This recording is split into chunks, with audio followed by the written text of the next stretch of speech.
Hello everybody, welcome to Noetic. I'm CJ and I'm joined by Jordan Cline. And we're going to keep discussing Marcus Aurelius' Meditations. We are now on book number 8 and Jordan's going to be part 7, book 8. And we're going to be led by Jordan Cline through this book, and we'll see what new nuggets we can dig into here. And yeah, let's go for it. So how would you like to start this off? Cool. Well, I think we should just, start off with a quick recap of last week. So under your lovely leadership, we talked about how the art of living is like wrestling. Yeah. And it's basically like a wrestler, right? And then how you're supposed to stand ready and not be thrown by unforeseen things. And we talked about how life is comparably like combat. Yeah. And was it Norman Dixon? Yeah, right, Norman who you Dixon. brought in? And how we talked about how war is a matter of two things, information and energy. That's what he says, yeah. And then we talked about the strategies in which you can apply said energy and information to the wrestling match that we call human existence. Boom. So if those concepts sort of pique your interest, then I highly encourage you to check out part 6 of the series. And so with that recap under our belts, let's get today's discussion underway. Wonderful. So one of the things that I noticed while preparing for today's seminar, I was really struck by a particular passage in book 8. So book 8 and the first chapter. And this is kind of a longer chapter. But the segment that really sort of hooked me was how he talked about the good life and what sort of comprises a good life. So I'll just read the whole passage and then we kind of talk about the sort of key phrases. So if you've truly seen how the matter lies, put aside all concern about what others will think of you and be satisfied if you will live the rest of your life, be it long or short as your nature wills. Reflect then on what it wills, and let nothing else distract you, for you know by experience how many byways you have strayed along without ever discovering the good life. It lies neither in the subtleties of argument, nor in riches, nor in glory, nor in sensual pleasure, nor anywhere at all. So, where does it lie? In doing what human nature requires. And how is one to do that? By having principles to govern every impulse and action. And what principles are those? Those concerned with good and bad, which tell us that nothing is good for man except what makes him just and temperate, brave and free, and that there is nothing bad except what gives rise to opposing vices. And what I found particularly interesting about that passage is the fact that Marcus Aurelius finally gives us an intelligible way to live a good life other than his sort of run-of-the-mill commandments to himself to, quote, live in accord with nature or live in accord with reason. And the sort of the key sentence that I wanted to hone in on that, I felt like I need to read the entire passage to give some sort of context, but the good life essentially lies in doing what human nature requires. And thankfully for us, Marcus Aurelius does us a favor and he explains what he means by doing what human nature requires. So this entails having principles, especially good ones, that make a man just and temperate, brave and free, and rejecting converse vices like, injustice, indulgence, or excess, cowardice, and oppression. And the good sort of virtues are intended to govern each action and impulse that arise within us in our day-to-day lives. Yeah, that's awesome. Yeah, I mean, it is very structured, and you can be like, okay, how do you live the good life? You go live according to nature. And what does that mean to accord with nature? You have principles. And what are those principles? These things. And he's very 1, 2, 3, 4 about it to himself, which I'm assuming it's almost as if he has to remind himself. He knew this all along, but he just has to, like you said, just keep reminding himself. And maybe in the past books he had to remind himself in very small ways, but now we finally get this full review of what he's been talking about to himself all along. Yeah, and so it's interesting because although he doesn't, Marcus Aurelius doesn't say this explicitly, for him a good life requires activity and then applying virtue to that activity. So I'd really like to make the case that the quote, the good life for Marcus Aurelius is really the idea of eudaimonia. So, and of course, we should go into that concept. So, it means in one sense prosperity, good fortune, or opulence with a lot of earlier Greek authors.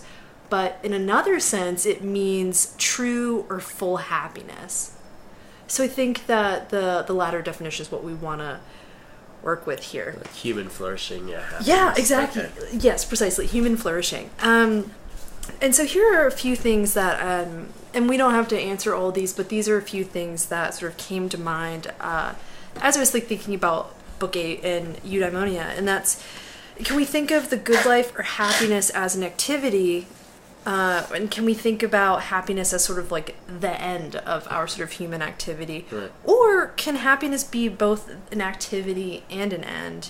And sort of what are those stoic virtues that Marcus Aurelius extols that contribute to eudaimonia? Is there anything that you notice in the beginning, at least in regards to that? Or, I mean, because I think it seems to be action obviously leads to virtue, or at least leads to this human flourishing. At least that's what it seems like it is for him. But I don't know, did you notice anything specific in this book that and I led think to that any answers to that? He sort of rattles off a sort of a list of virtues, but I think that maybe before we sort of dive into that, I think that maybe it would be helpful for us to sort of unpack the sort of strains of Greek and Roman thought of eudaimonia. Sure. And then that might help us sort of inform some of the answers to those questions and what those virtues may be. Let's do it.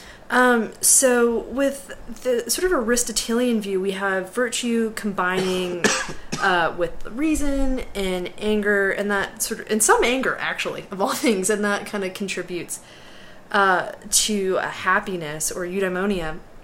And Aristotle in Nicomachean Ethics in 1098a provides a really wonderful example of virtue and reason and happiness. And I just wanted to read off a quick passage. We set down that the work of a human being is a certain sort of life, while this life consists of being at work of the soul in actions that go along with reason. And it belongs to man of a serious stature to do these things well and beautifully, while each thing is accomplished as well as a result of the virtue appropriate to it. And if this is so, the human good comes to be disclosed as being at work of the soul in accordance with virtue, and if the virtues are more than one, in accordance with the best and most complete virtue. So the takeaways that I got from that were the human sort of being is a sort of an ongoing state and activity, and then reason and virtue are sort of constant companions of the soul. And yet, interestingly, in the Aristotelian view, anger is actually appropriate at some times, and especially for moments of outrage. So that's actually really bound up in the sort of excellence of a person, or like the arete. Does that mesh well with Stoicism, or at least with Marcus Aurelius says? Because we don't really think of it as meshing because we think of a sober mind. But is anger maybe a different way to put enthusiasm, or is it a synonym for something else, or is it actual anger? Yeah, so that's like, I'm really glad that you asked that, because once we take the sort of unpack the more Romanized ideal of eudaimonia, then we'll see they actually make a departure from anger. So we'll touch on that in a little bit, because I just think the idea of us, it's really hard for me at least to reconcile anger being a part of your happiness. Sure. But Peter Vernetza, in a really great article called Moderation or the Middle Way, Two Approaches to Anger, talks about how anger was actually sort of an ethical virtue and a component of it.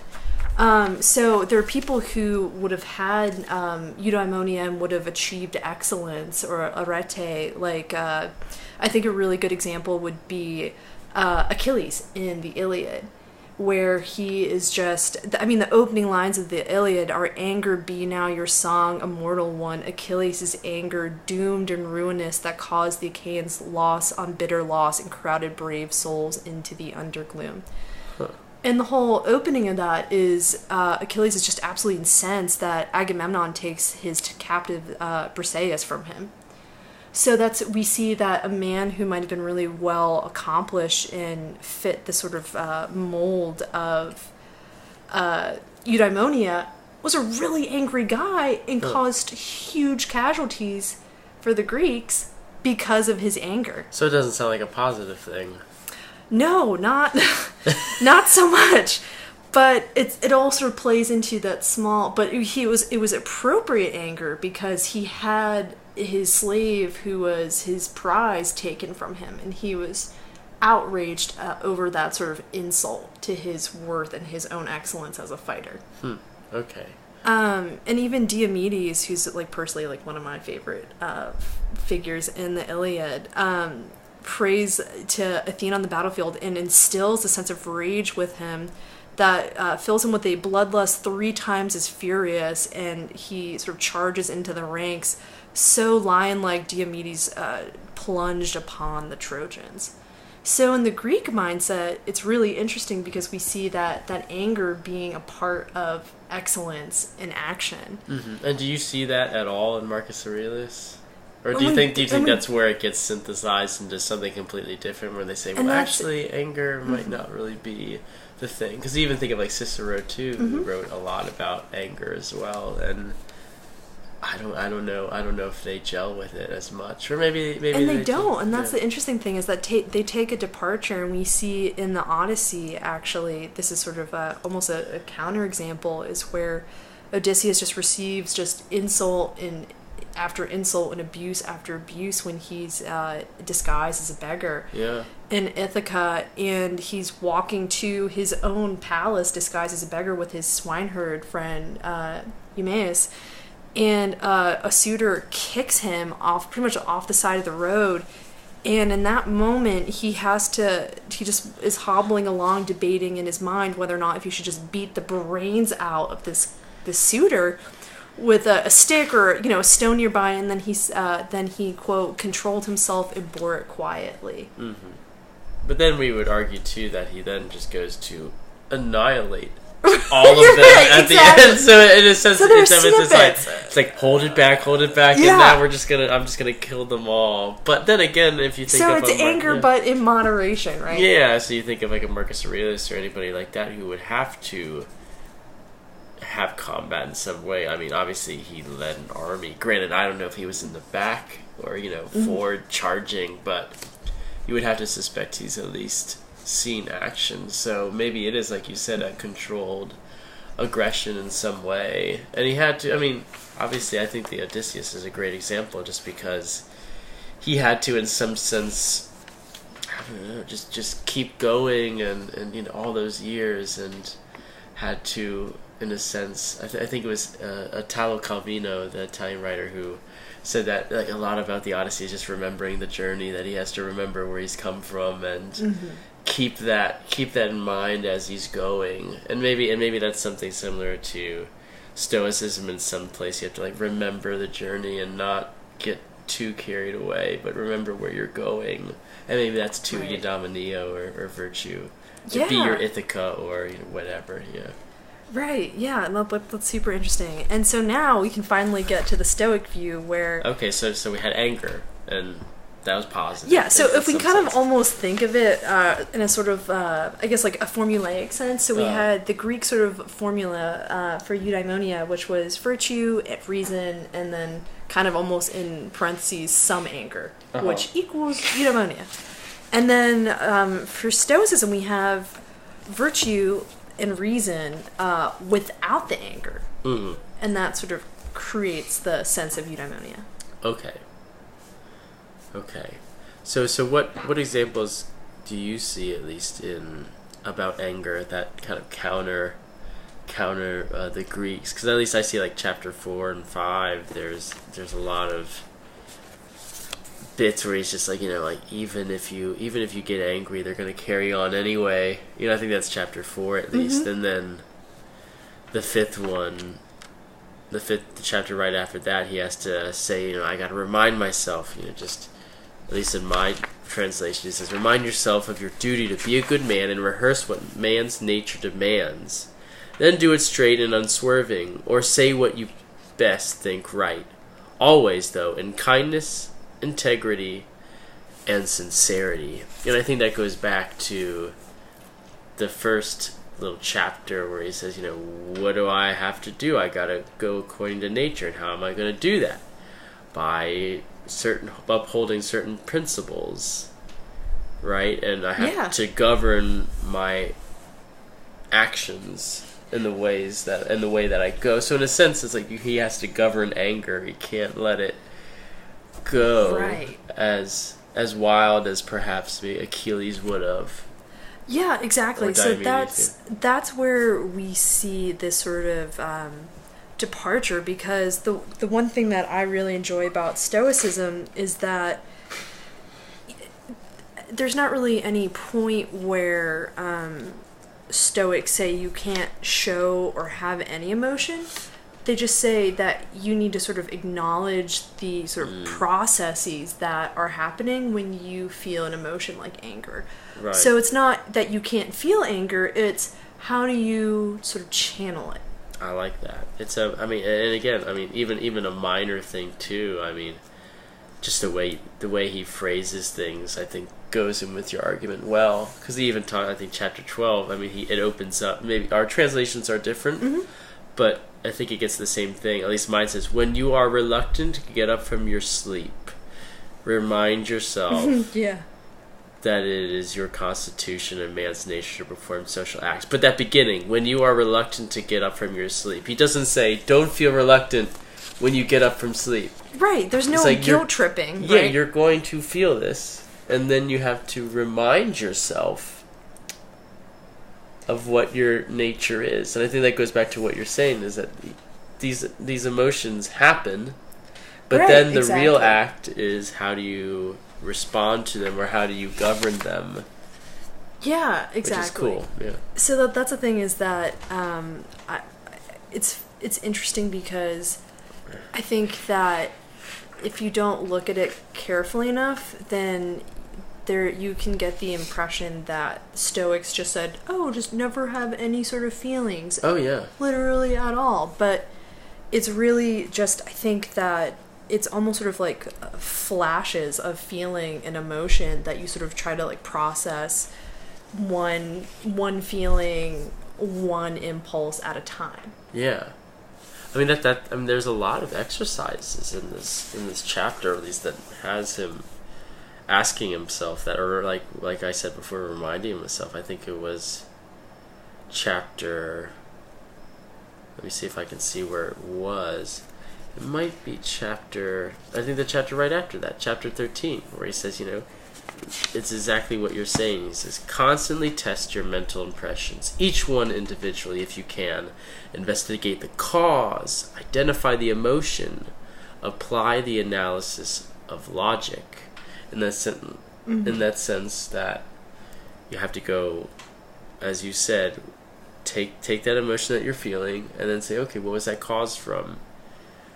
What is the emotion? And then, is it something that is needed? Do I need to be really upset so that I can kill all of these guys right now? Right. Or should I hold it back? Or, is it useful or not to fulfilling my use as a human being? Or does it have integrity? Does it have a generosity and a sincerity that I would need to be a social being?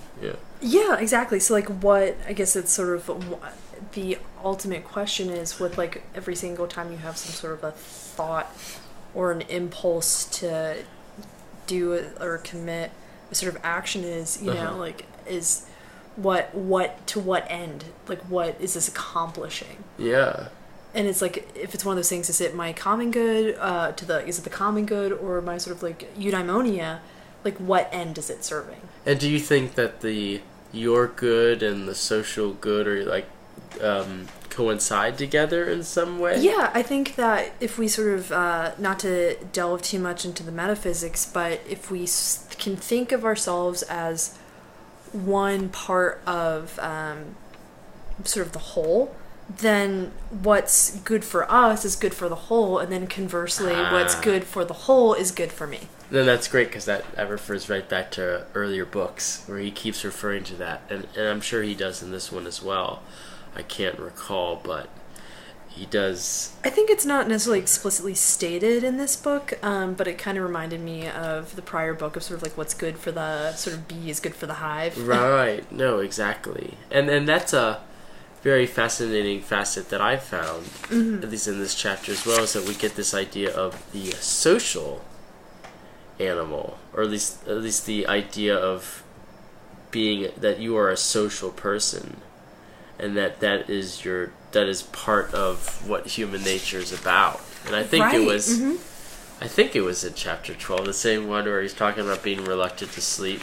And I'll have to say it again, but remind yourself that it is your constitution and man's nature to perform social acts, whereas sleep is something you share with dumb animals.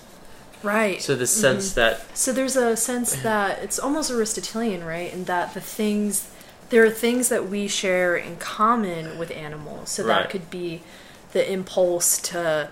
or desire to sleep, to eat, to procreate, etc. And then, but he says, but there are certain things like cooperation and sort of common goals that animals may not have. Sure, and using reason and following through with that, and yeah. Yeah, and using, I guess, or sort of like understanding the logic of serving yourself and others on the whole. That it's all connected, I suppose, like you said, the hive connection with every bee. Yeah, and I'll try to place the chapter, but I think it's interesting because he mentions that, chapter 7. So humans actually exercise a particular privilege, and with that privilege comes a proportional responsibility in the universe because we have sentience and reason. Uh-huh. And so it's, in a way, we're almost, I want to say we're almost obligated to sort of use those faculties of reason to sort of put a limit on those sort of desires we have, and sort of try to like limit those aversions and really try to stoke the capabilities of our minds to the fullest So it's capacity. fulfilling the potential and the eudaimonia, I suppose, of the human being, of yourself, but not only of yourself, but of everyone around you, and trying to feed off of that. Yeah, I think it's interesting because it's the personal fulfillment that an individual experiences, and that flourishing of being a social and rational creature in the sort of highest degree. Okay. If that makes any sort of sense. No, that makes perfect sense. Yeah, and it's interesting too because in chapter 59 he says that human beings exist for the sake of one another. And if people are so instrumental in your own existence, he says you can either instruct them if they sort of err or do wrong, or you can deal with them. And by deal with them, do you mean tolerate them? Yeah, Okay. I think that, I think in my translation, I think it says just deal with them. But Okay. yeah, it's like that idea of tolerance, which is interesting because it's not, because that's the thing that I've kind of realized a little bit. There's a tension sometimes in the text where he sort of vacillates between saying, oh, love everyone, and then sometimes he'll say, tolerate everyone. Right. I mean, Deal with them. If there is something to be said about that, then perhaps we could go back to what you're saying about anger and say, well, it's better than saying lash out at everyone that doesn't treat you right.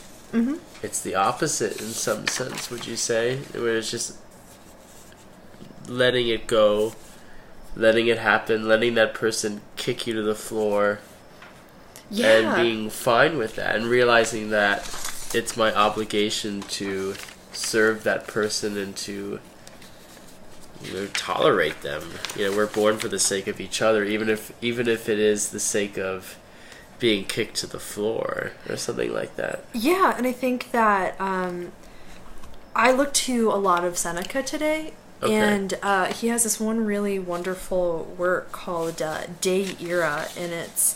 What does that translate to? That means on anger. Ooh. Oh, maybe it was Seneca. Maybe I was thinking, maybe not Cicero. Unless maybe Cicero has I'm sure Cicero probably has a good deal on the topic of anger. But what does Seneca say? So, Seneca says, what keeps the wise man from anger, the great mass of sinners? He understands both how unjust and how dangerous it is to grow angry at universal sin. Huh. So he realizes how bad that is? So he says a wise man doesn't become angry because he realizes that there is sort of a multitude of sinners. Okay. And he realizes the futility in getting angry at sort of this great sort of plurality of sinners, because he understands both how unjust and how dangerous it is to grow angry at universal sin. So at every single point, you'd become angry or outraged by every terrible thing that you saw in the world. You would just go mad. Right. And that makes sense, though, because, I don't know, if you think of it in our terms. So let's say you're driving. Mm-hmm. You, Jordan Cline, are driving home from work. Mm-hmm. And what do you expect? Do you expect there to be just clear lanes and you're just going to just go perfectly from A to B? I wish. Right, only. But we think that, and then when we see rush hour traffic or a congestive lane or fire coming out of a car and firefighters having to push everybody to go the opposite direction, we get angry because we expect it to be a clear path.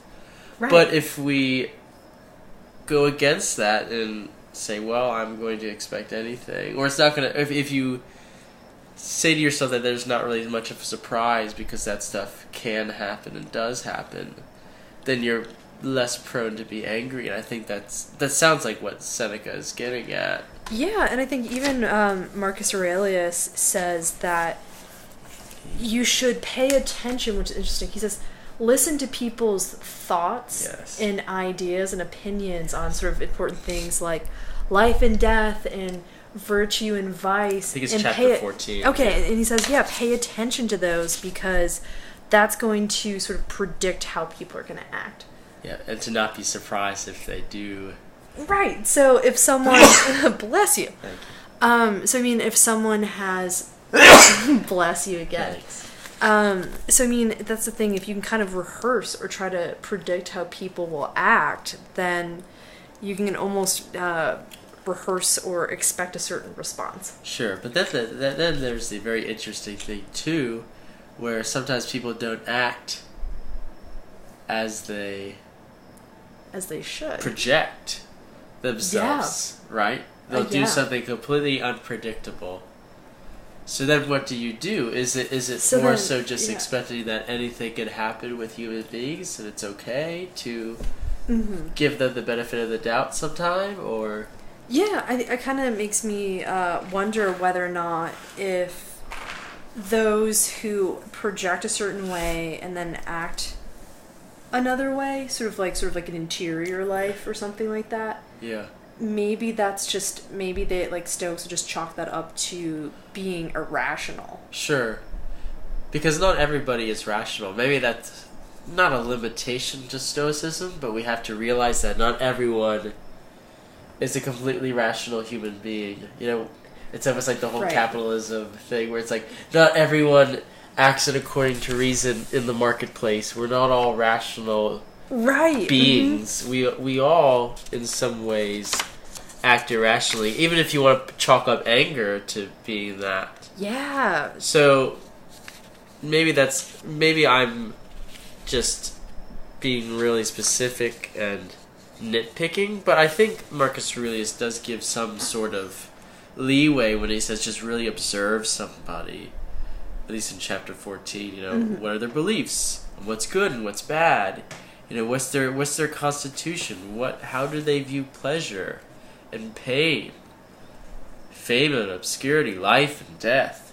I think maybe if you see those patterns of irrationality or of unpredictability, then maybe you can say, okay, well, I'm not really going to be surprised if they do this or that.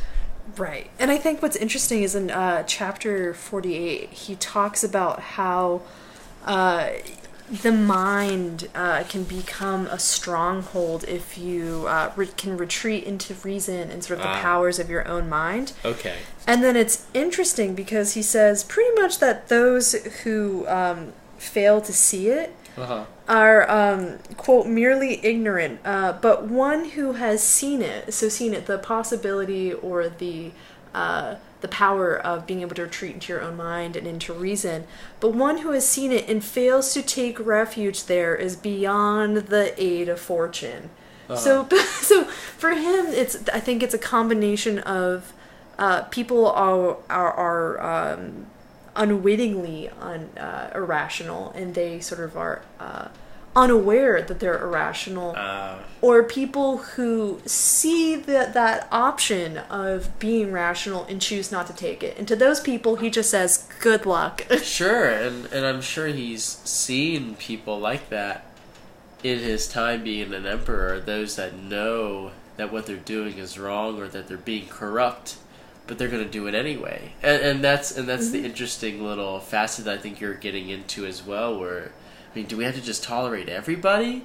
Or are there some people where you have to take a stand and say,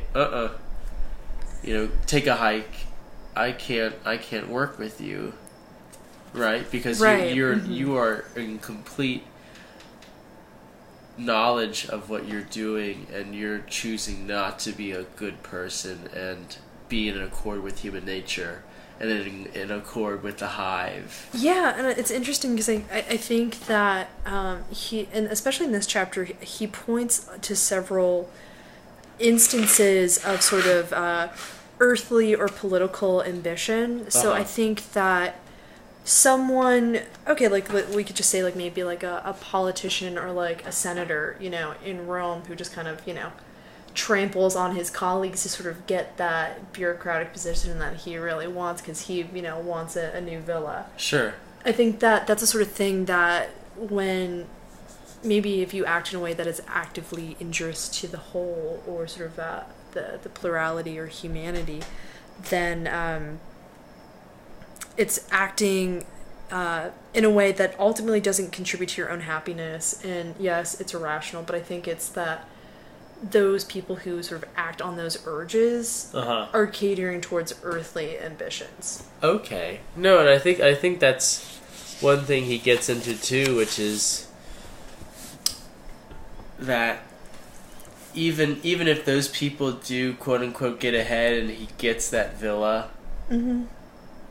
he's got to be the person that looks at himself in the mirror at the end of the day, that there's something wrong about it that he has to answer to. He's not, even though he is quote unquote injuring other people, he's mostly injuring himself. Precisely. That is the real problem. Yeah. And I have to remember what chapter it was that he said that, but I do remember him saying that in that chapter, that whenever you it almost goes back to whenever you do wrong to somebody else, you're actually doing wrong to yourself. And I think that's really powerful.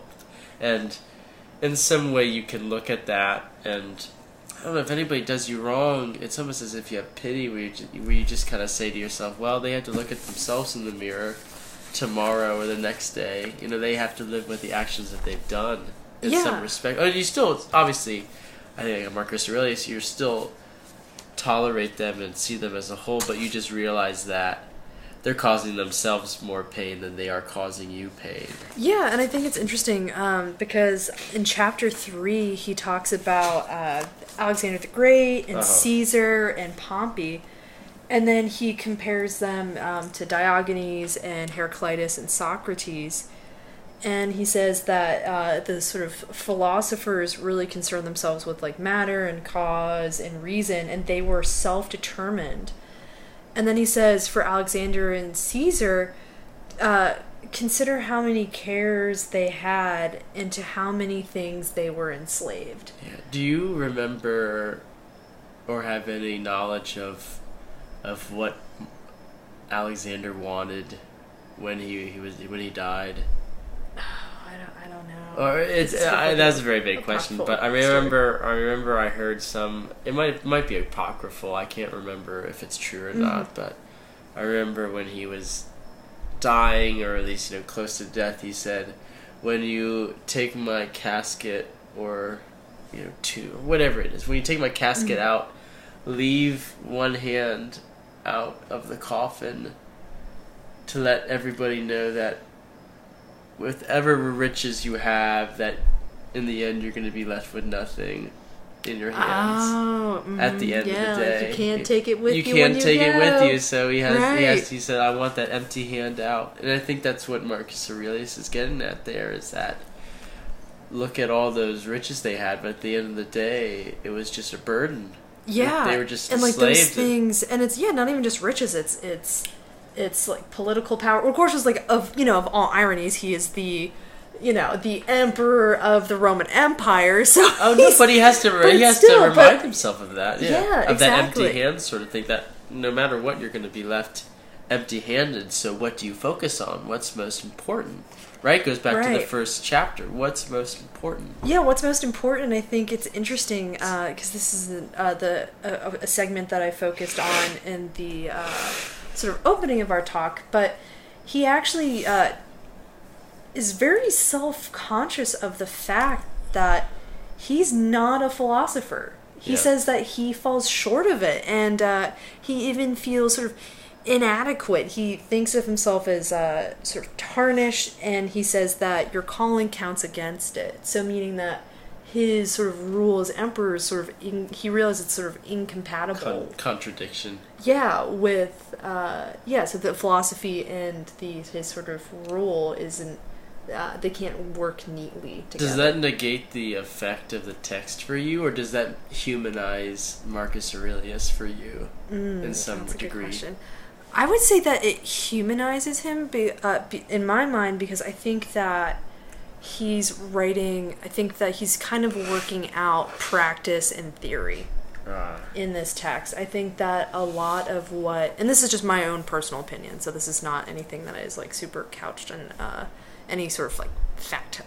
Sure. But I think that he's it's like almost like a psychological tool for him, and I think that there's sort of some sort of tension between what he wants the reality to be versus the reality he's living in. So even if you have the tools, you could be like the meme with the dog that's in the lab coat and sitting there with the beakers and everything, and then the caption reads, "I have no idea what I'm doing." And it's just a dog just smiling and just, or in the sense that we're still working out exactly things. So I mean, was he a philosopher sort of king? Probably not. I mean, he led armies, he had to kill people. Sure. So I'm gonna look for the passage, but I mean, it's kind of interesting because he talks about how he has never intentionally inflicted pain on anyone. Yeah, that was a very fascinating part. Which I thought was interesting, because I thought, well, given all of the... I think it's chapter 42. I have no cause to hurt myself. I have never consciously hurt anyone else. Yeah. Consciously, that's the real kicker, as in, like, I didn't say, like, I'm going to inflict pain on you with all my faculty of reason. I think it goes back to that one chapter, right, where it's like, if you are fully aware that you are going to hurt somebody and you do it anyway, then fuck you. So maybe he was in some sense, to go back to the Greek form of anger, perhaps he went into some kind of Achilles-like rage that maybe he wasn't really sure what he was doing, or he wasn't aware of it fully. Right. But he just lashed out and did something stupid. Yeah, and I think that was like, I think that it was, I want to say it was Hadrian, I think. Okay. One of the good emperors, and he had, he got angry with a secretary or a scribe, and I believe that he actually took a quill or a pen and just stabbed the eye out of his scribe, who was a slave, and he felt terrible about it later and went back to him, and he said, "Is there anything I can do for you? I feel really, really bad about this." And the slave was kind of grumbled and said, "Well, I'd like my eye back." Right, but he can't. At that point, he's like, "Well, I don't even want anything. I want I want you to check your temper."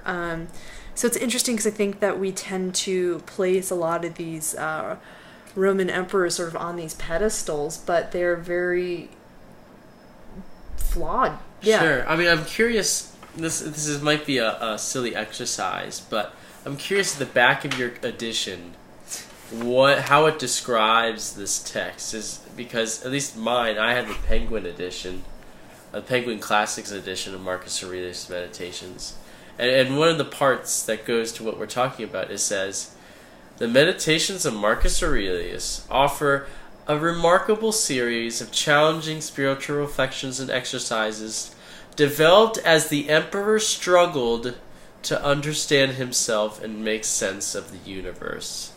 Yeah.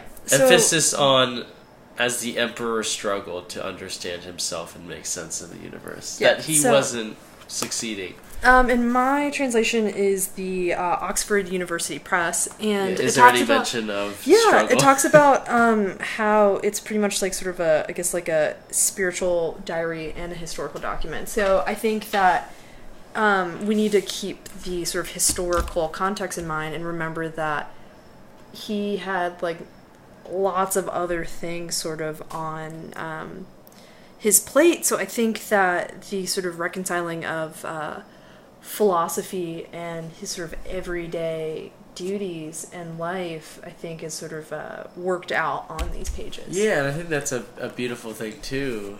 That one chapter you mentioned where he says, "I'm not even sure if I'm a philosopher." Right. Mm-hmm. Where we can relate to that too. There's some relatability to Marcus Aurelius and to even the modern reader. I think this kind of humility, I think sincere humility and of just trying to figure life out.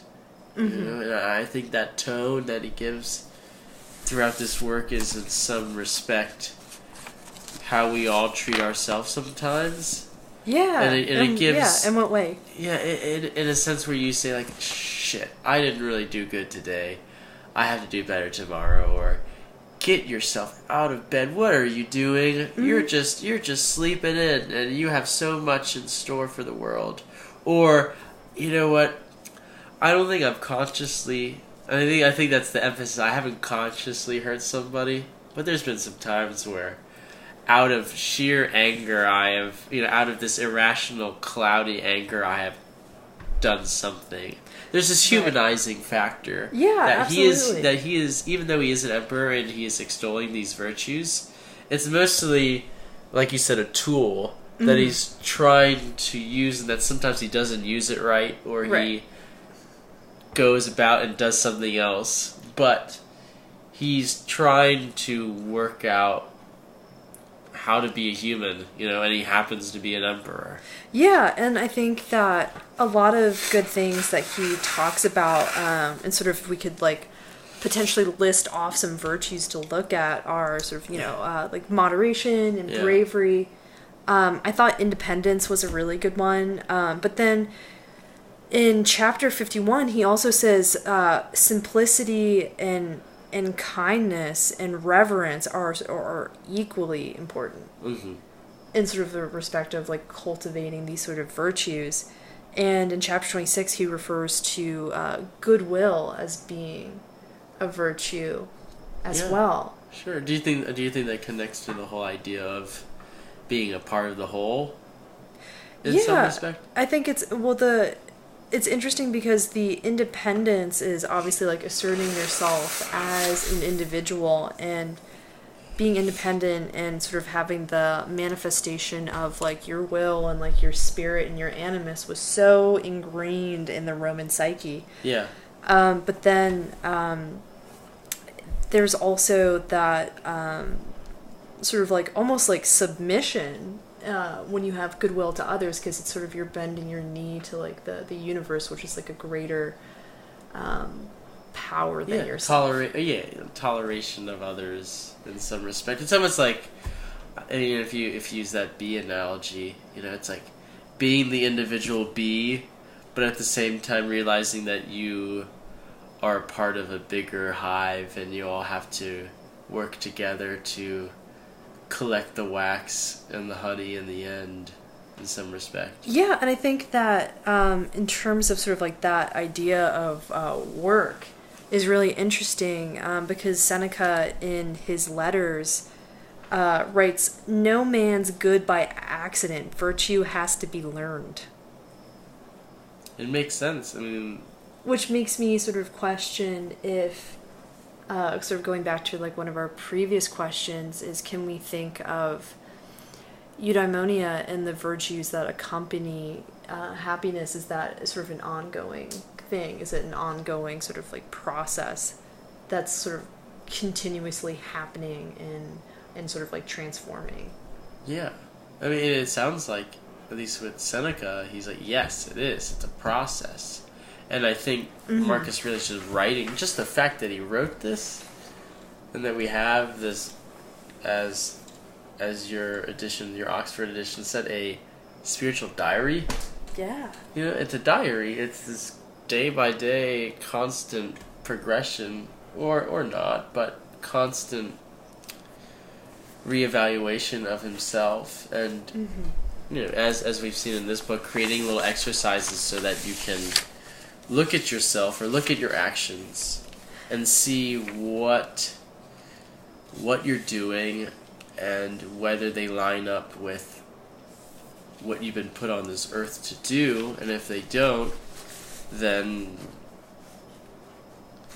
adjusting accordingly and doing better the next day in some respect. Yeah, I think it's really interesting how Marcus Aurelius emphasizes so much of like what to do in getting around blocked action. And what I found like especially interesting was his response in chapter 47 about responding to sort of the causes of distress and the sort of solutions to it, because he says that judgments cause your own sort of state of distress, and it's always within your power to sort of correct your own thinking about it. But it's interesting because he says that there are some people who might, contend and might argue, well, I'm sort of, I'm very distressed because, I have this sort of like responsibility and I have this one certain act I want to do. And if it's like left undone, then my life isn't worth living. Yeah. So if you feel like there's an act or some sort of task that you need to carry out and you were actually like barred and blocked off from doing it, he actually he says then depart from life with generous feelings in your heart.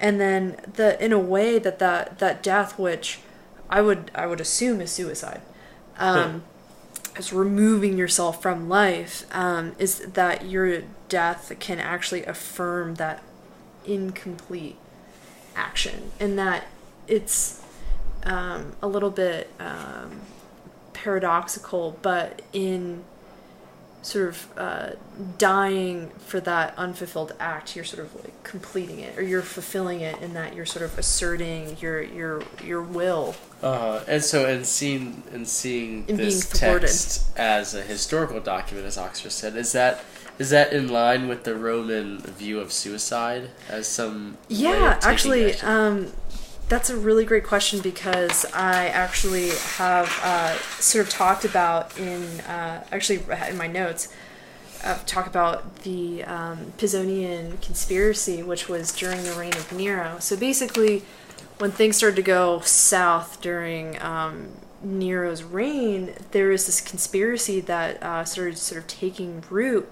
It was interesting because this conspiracy to oust Nero included pretty much all classes of society, and it's entertaining because I think it's Mary Boatwright basically says they all sort of joined in common hatred of Nero. So there were a lot of people that participated in this, and one of them was a freedwoman. And so word eventually got out about the conspiracy, and it leaked. And so Nero and his guards pretty much did a top to bottom approach to tease out the most influential conspirators. And this freedwoman Epicharis was pretty much at the upper tiers. And so he just started separating people out, interrogated them. People basically either broke down at the threat of torture and pretty much said, yeah, I'll give names. Who do you want? And one person even implicated their own mother and his friends to avoid torture.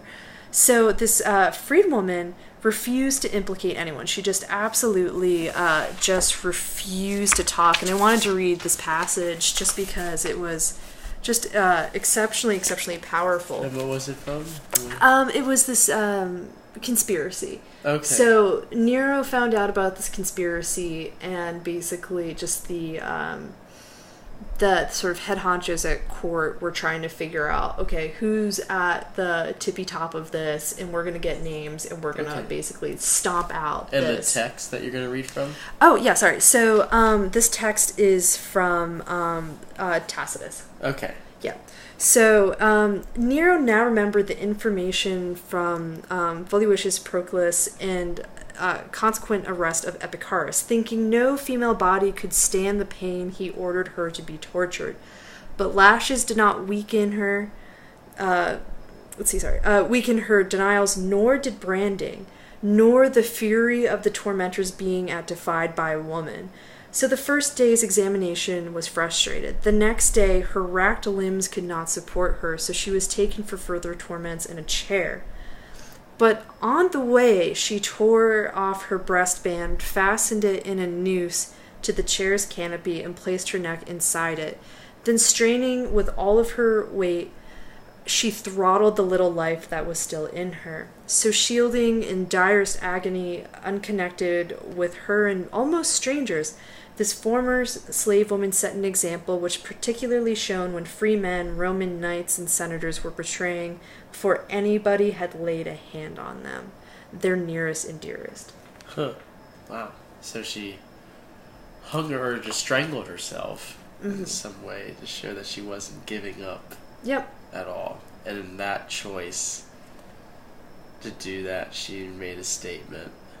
Yeah, and I think that that's a sort of type of virtue, because I think that